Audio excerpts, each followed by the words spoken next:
one, the only Karen Morrow. Oh, just a minute. I'm going to see if my heart is there. It's there. It's there for you, honey. My heart is always there for you. What can I tell you? Yes, I remember that was a banner year. I mean, we really had some swell people in that class. You being one of them, and Michael VACCARO and John Russell and MARYJO MUNDY. You have, I mean, so many people love you. And I am blessed that when I first got to LA, that I met you through those wonderful people that, that you mentioned to get me to come to your workshop, because it was the greatest. Oh, who are all these people? It was the greatest. Yeah. There's dogs and Michael VACCARO and all those people. Whose dog is that? Is that MARYJO's dog? Oh, are we doing this live? Yes. Oh no!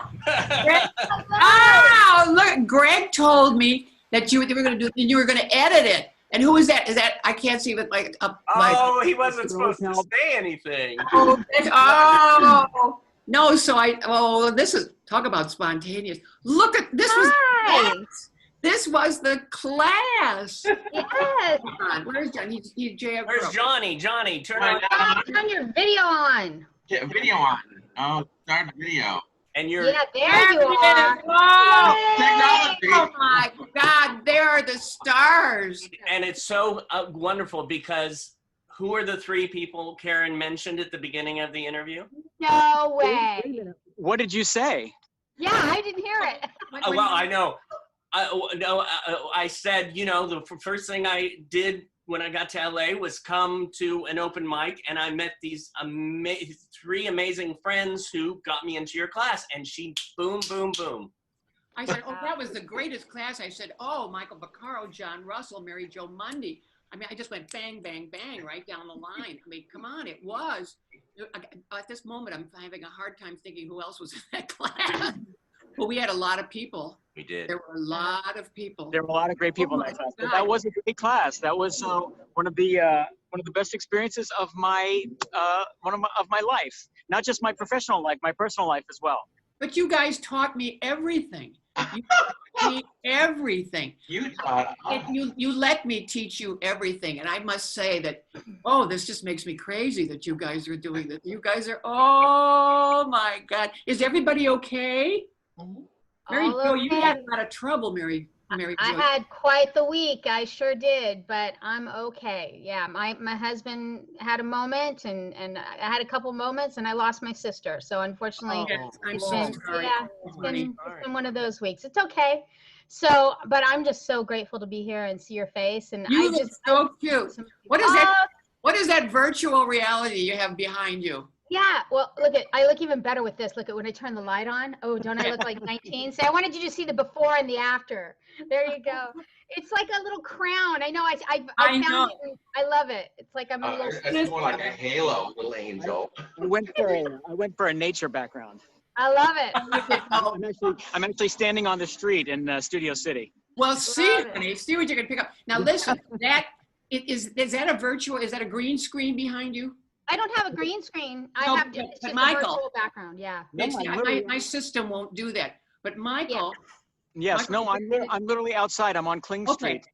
Okay. That's so awesome. I do want to cling to something these days. I'm hanging out on the corner of Kling and Coldwater. Come on over. Wow. Kling and Coldwater. I remember that's my old neighborhood. Oh God.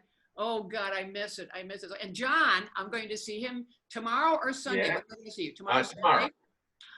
I have a class, everybody. Yay! And you're doing it on Zoom. I'm just like, what? That's amazing. Well, we have tried to work out the kinks. It's difficult, as you all know, because of the sound. And people have recordings, accompaniment recordings, but it doesn't play so well coming through. Yeah. You can hear it. You as the singer can hear it. But we've tried pressing all these little things, and Greg's trying to find out from everybody how to get the sound to be better. Yeah. So he said it's a learning curve. It's a learning curve for sure. But also he said he found out from one of the teachers at Santa Monica College, if everybody had their own mic, a special mic that you have to order for hundreds of dollars. I don't know. It's true. It makes a difference. I'm not using mine right now, but I did get one. And when I started singing at the open mic, because they're doing it virtual, people were like, "Oh my God, the sound!" I'm like, "It's this USB mic that I have, this professional mic, and it makes a difference." So. Are you using a recording as your accompaniment? Yeah, what I do is I literally, it works well. I have an external speaker and I play the track on my computer on this external speaker, and then my microphone's on one side, my speaker's on the other side, and for some reason it gives a great blend. So yeah, I'm just kind of doing a little bit of both, but we'll do this as best we can, although I've been doing private sessions out in Greg's backyard. Oh, that's great. You mentioned that. Stay away. Yeah. Well, but first he had, because his window, his real piano is right next to a window in the living room. And so he opens that window and the student comes and stands outside the window. Oh my God. And I sit under an umbrella with a mask on and listen to that. So that was fine. But today we went out in the backyard because there was shade, and Greg brought his electric piano out there. Oh. We sat in the shade. It was so wonderful. The electric piano sounds much better outdoors. And Tom Knowles, you know Tom, John, Yes. Tom Knowles, and he was singing, and it was just so lovely. We thought, oh, if only we could have class outdoors, but we can't. We can't. There's too many people. But so we're trying everything to make everybody happy, as best we can. So it's fun. It's fun. By the way, I just heard from Tamir Hendelman, by the way, and I thought of you again, because do you remember that master class we did in that little studio behind your house? And Tamir played. Yeah. And then we would go inside and we'd have cheese and crackers or something. Yeah. Yes. Oh, Tamir, I remember Tamir. I'm so glad I taped those sessions. Oh my God, yeah. Yes, absolutely. Little did we know. I know. I have a cassette because I went to him once for, I was singing at a wedding. So I went to him and he recorded it. And I looked at him, I said, "You're so damn good. You're going to play for Streisand one day." Uh-huh. And he did. Said that to him? I said that. I wrote to him. And there you go. I wrote to him when that all happened. I said, "Don't you forget who you played for first. Right here, you played for me first." And has he played for you since? Yeah. I've actually saw him a couple times. He keeps trying to turn me into a jazz singer. Every time I see him, he's like, "Yeah, you're a jazz singer." I go, "Honey, I got a show voice. It's a show voice." Yeah, that's the thing. Because he didn't know. I remember in class, he said, "Oh, I've never played this kind of music before." Yeah. And we said, so great. Well, I said, "Well, Tamir, here's how it goes. This is what we're going to do." And he did call me later and say, "I really learned something. I didn't know any other kind of music, but I really learned something." Yeah. I said, "Well, that's good. I learned something for you." But then, of course, he went on to become. You prepared him for Barbra Streisand. That's right. You sure did. You sure did. I need to send you the video, by the way, of the Right to Cabaret that you were in. I just got that video back, actually, and I will send it to you because you were so brilliant in that, Karen. It was so brilliant. You were so good. I'm so glad we were all there. I know. And it comes across that's right. great video. Yeah, see, that made me crazy. But first of all, did you know how I prepared for that? I told you guys, for 2 weeks at 9 o'clock every night, I started marching around the house, singing full, I wasn't even singing a song. I was just like, just trying to get the stamina going and everything. And so sure enough, when I got there, they had to sing at 9 o'clock. I went, "Please God, grace, my higher power, please get me through this. Get me through this." But the audience was so fabulous. And then you guys were sitting right here to my right down there. I went, okay, everything's going to be okay now. It's going to be fine, just fine. Yeah, you were brilliant, so brilliant. What do you guys think about clubs and stuff coming back? I mean, I'm thinking about the Gardenia and thinking, wow, I wonder how any of live singing in a little club, is it just going to be changed forever now? I just don't know. I think so, until there's a vaccine. What are we going to do? I mean, you're going to have 6 people sitting in the Gardenia. I mean, believe me, I have definitely had shows with 6 people in the audience. I promise you. Who thought they would be so healthy? Yeah, exactly. David, you should be able to just get rid of that J. Crow, David. You should be able to just click on it and get rid of it. Click on it and get rid. Click on the 3 lines up at the top of the box, Three and then lines. there's little 3 I'm lines still on the learning. right. I know. Oh, I can see Children waiting room. There you go. There you go. Ah! There you go. Mwah. Yay! Well, now how come I'm I always could a tech see girl. him, but you couldn't? No, Huh? we're good. There was just an extra box, Karen. It was just an extra thing that had extra sound, so it's good. Oh, okay, whatever you say. Oh, that's what that Oh my was. God. Okay. I'm still That's- trying to learn how to cut and paste. Oh Again, my God. again, Greg was standing in You the do that on driveway Zoom? today. How to send an Okay. email. Here you go. Okay, you highlight. Yes, I know how to highlight. Okay, and then you go up there and yeah, you go up there. Okay, and you say cut. So I go, okay, cut. Okay, now what? I mean, Yeah. what he said. Oh, then you do and then you do paste. And I went, paste it on what? What? am I pasting on? Whatever you have in front of you. Okay, so I Okay. gotta try that next. Oh my God. Oh my Between gosh. that and hosting my own Zoom thing. Yeah. I have an account, but I haven't paid enough. I haven't paid them yet, so I can do 40. Do you still have your ladies who lunch dates? Yes. Oh. No, we haven't got together since January. That was our last one. This is, for those who don't know, it's Carol Cook, Nancy Dussault, Beverly Saunders, Jane A. Johnson, Jackie Joseph, Marcia Rudd, Betsy Haley, Wow. Beverly Sanders. So there's 12 of us, and Wow. Joanne Worley, we get together in a restaurant once a month, and we each pay for our own thing, and we just talk and gossip. But I belong to another group. Beverly Sanders, who played my mother. Oh, that's right. Oh, that's right. She said she had the time of her life. She just loved it. She I just loved loves it too. you. She loves you. She said, "Oh, that Michael VACCARO, I just love him." I love her too. Okay. She was fantastic. Okay, God bless. I know it. She really remembers that well. But then I belong to another group of love lunchers called Chickies, Chick Singers. Eileen Graff said, she says, she said, would you be interested? She says, I want to meet some chick singers. Yeah. She says, we out here you just don't do that, and that's why we formed the Ladies Who Lunches, because in New York you run into each other on the street, the Broadway ladies. Out here you don't. So Eileen wanted to do the same thing. So we asked 8 other people, and they're people that probably are your generation, like Valerie Perry, Lisa Shelley Broman. Goldstein, right? Isn't she in that group? Yes, Shelley Goldstein. Yeah. Yes, I love Shelley too. Yeah. Eileen Barnett, as I said, Lisa Broman, Donna Meller. Yeah. They're all kind of wonderful. Nancy, of course, I have to have my older friend too. We're the old group. But one day we decided, and Eileen Graff, we decided to have the 2 groups of ladies together. Oh, wow. Was this before the quarantine or during the Zoom? Oh, way before the quarantine. Oh. Way before. And we all met at Eileen Graff's house, which is huge. And she set a table for 19 people. Woo. Wow. And she and I supplied the food, but I mean, Oh, it was God. just gargantuan food. You know what I mean? Wow. Oh my God, it was so fascinating. It If was you do a Zoom call with all those ladies, you better record it. I want to see that. Right. All the I mean, gossip. the young singers, yeah. Well, you see it on Facebook. Whenever we have a gathering of the younger singers, somebody always takes a picture and posts it. And I know that they've been doing that with the Zoom. But Great. anyway, I'm talking an awful lot. You'd think I had nothing else to do, which I But don't. it's Meet the Biz with Karen Morrow. Yeah. Right. I love your audience. Your audience doesn't know who the are they.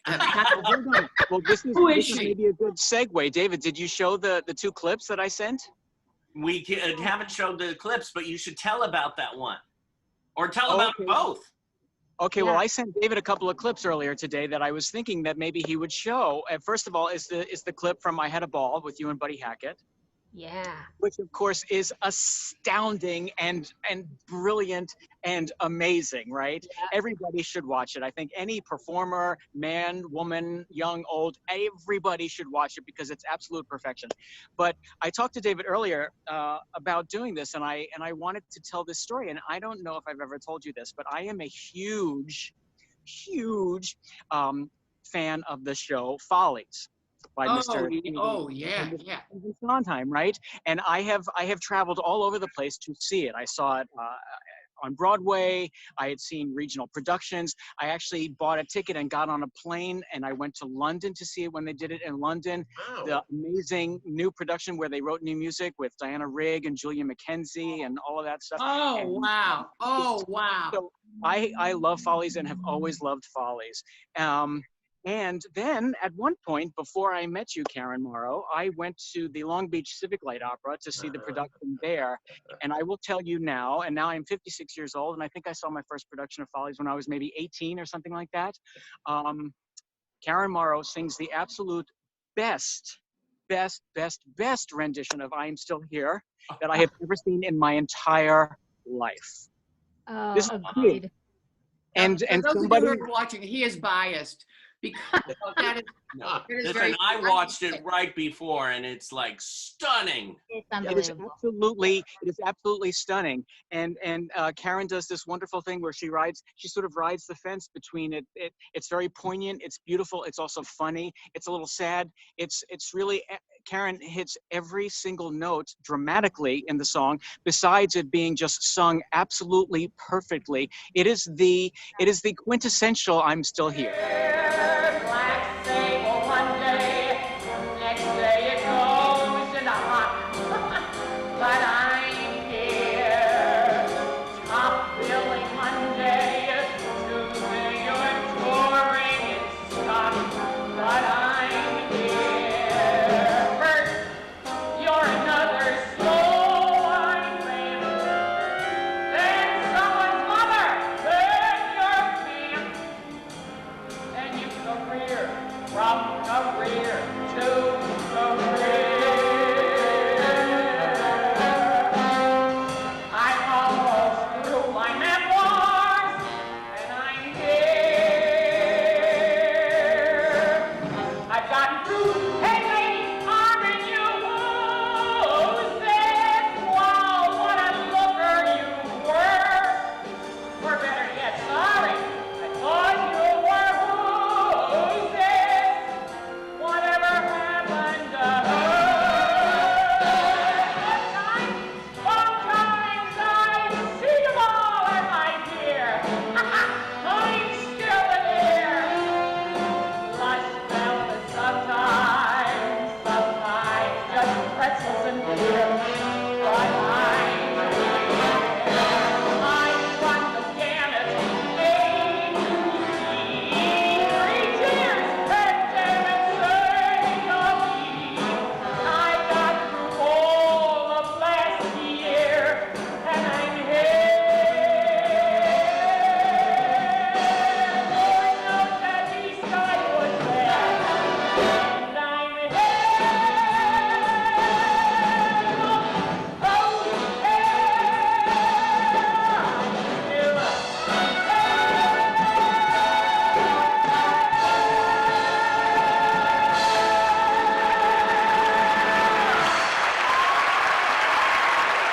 Thank you. And it was one of the extraordinary experiences of my life. First of all, I was thinner than I had ever been. And I had on a sparkly gown that I just loved. It was purple sparkles. Karen, What? out of all the stage productions that you've done, what was your favorite role that you've done? Sweeney Todd. I love doing Mrs. Lovett. Oh, God, yes. I didn't have to do anything. It was Sondheim. You don't have to do anything when you're doing Sondheim. I didn't know that because I was never a fan of his to watch, but to be in a show, Wow. he does all the work. He does all the work. If you just get the words out and understand the situation, that's it. Who I was mean, your Sweeney? I had several. My first one was John Cipher. Then I had an opera guy up in Oregon with the opera company up there. He was from the Met, whose name I forgot because he was very strange. And then the last one I had was David. He was on a soap opera, and we did this in Boston, a new version of it in Boston that Steve had done for a smaller orchestra. David Not Cassidy. David something or other, who was on, he played twins on a soap opera. He played a bad twin and a good twin. Oh, wow. And I know. And it was, each time it was more joyful, more wonderful. It's easy to do. Roger Bart was my first Tobias. Wow. Yeah, Oh, he was my first wow. Tobias. And he, adorable. What? No, I was going to say I also took a trip once. I got on a plane and I flew to Philadelphia to see Karen. To see you in Showboat. Oh, wow. Oh. Oh God, that was interesting. That was an easy. That's the one that, no, now that's the one that Karen says, oh, just so I can say, if I ever go back to theater, Mrs. Lovett's the part I really want to play. Because in college, I had an opportunity, but I couldn't do it. And so I really want to someday. It's like, please, please, God. But Showboat is the one that you said is the one that, like, thank God for Showboat, right?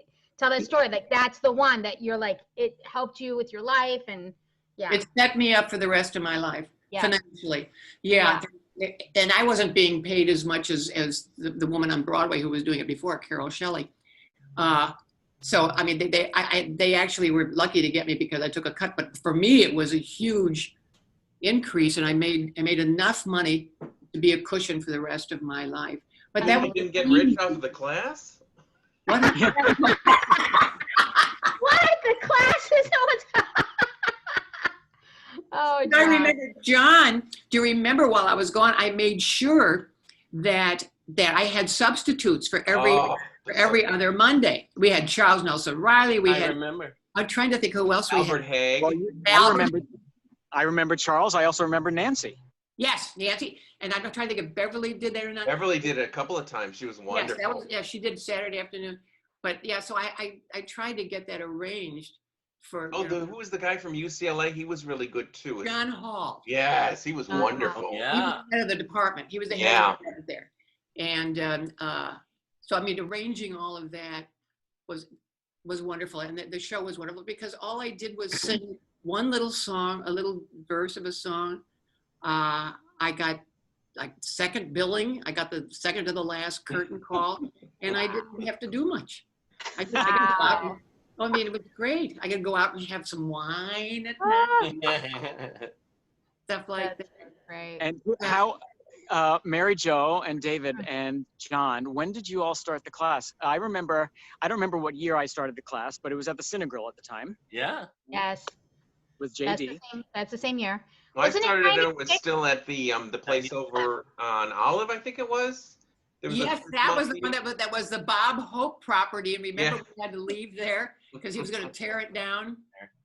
Yeah, I you remember- did it first, John. You did the class before. Yes, I was at an open mic, and it was in Hollywood. It was one of those pop-up open mics that never really lasted that long. And Jerry Sternbach was the piano player, and you were there, Karen. You were just there looking at people, and I don't know if you were there to hear anyone in particular, but he said, "Oh, you should talk to her." And I thought, "Oh my God, this famous Broadway person! I would go up and talk to her, and she'll probably laugh me away." And you were the nicest, warmest person. And right away, I joined the class. Wow. Thank you. Thank you. And you've been, oh my God, you've been a treasure ever since. You know, the thing about John, because he comes to class, and I remember Beverly doing this when she substituted for me. She was talking about what everybody did. And she said, that John, she says, I had nothing to say to him because he was perfect. And I said, I know, it's not. It's so hard to come up with something different because you think so purely about what you're Yet saying. you do. You the second time through, you always give me something to do, and it's revelatory. Is it? Yeah. I Yes, can yes, it is. Why do I keep coming back? I mean, I keep coming back. There's the proof I right know. there. And I'm honored. I told you that. I'm honored when people come to my class. I'm just honored because I think, oh, God, they can do anything. There are a couple of people, plenty of people who didn't care for me. I don't know if you were in class, John, but there was one fellow who sang so big and so beautifully, but I tried to get him to come down and be personable and everything. He wouldn't do it. So fine. And the class just hated him on sight. The minute he opened his mic, everybody just sat there. It was just permeating the room, this me with my magnificent voice. So I finally talked him into doing maybe rubato at the beginning. On my grave, they're going to say rubato, but rubato, and to play it really how you mean it, and everything like that. Just be conversational. So he did, and he did, and he did until the last note. I think I was telling you this before. Till the last note, he went, ah! Just blasted it out, and I said, "Why did you do that?" And he said, "Because I can." Oh, John, do you remember him? I do. Well, you know, he just couldn't help it. He couldn't help it. But they see, that's what separates you from all the other teachers. Is you are never unkind. You are never mean.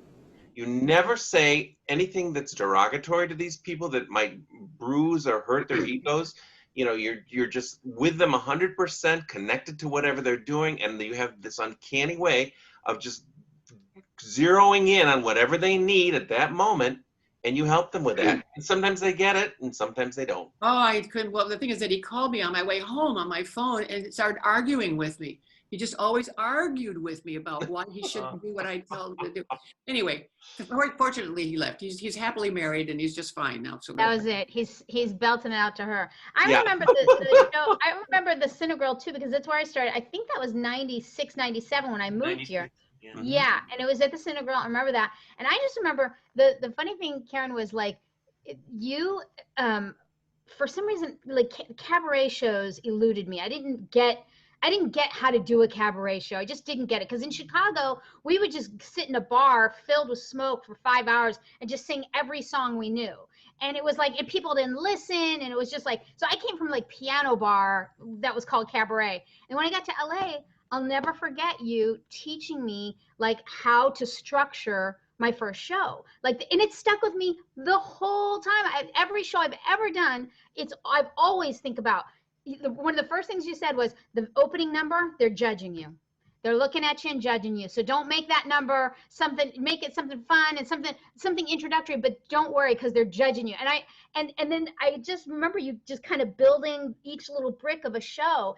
And I swear people come up to me all the time and say, wow, your show was so thought out. And I always am like, Karen Morrow. I got it from Karen Morrow. Karen Morrow is the one that taught me how to build a show, where to put that money number, where, you know, I so appreciate that. Will stick with me forever. Every show I ever do, I'll always attribute it to you because you taught me how to do it.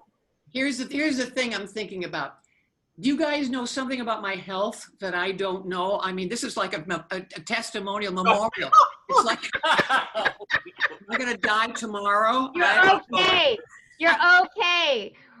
This is just about you. Pin down and compliment, you know. That's right. Yeah, That's right. Right. Oh, it's nice. That's nice. You know, my friends think that, that my friends are very happy for me. I mean, they've got their families and stuff like that. And I get so excited about class. I mean, whether we're together in the room or not. And they know enough now to ask me the next day, how did class go yesterday? And then I will go on and I'll tell them everybody's story. I will say, oh, you don't know what he did. And then they did. It means so much to me. It means everything to me. And it feeds me. And I don't know what I would have done. I don't know what I would have continued probably to keep singing, but not for the joy of it so much as because I had to keep going until maybe it was fun and maybe it would fill my life. But the minute I started teaching, that was it. That became the other stuff I would do every once in a while to kind of keep up with it. But this. Lucky us. Yeah. Right. Yeah. Yeah.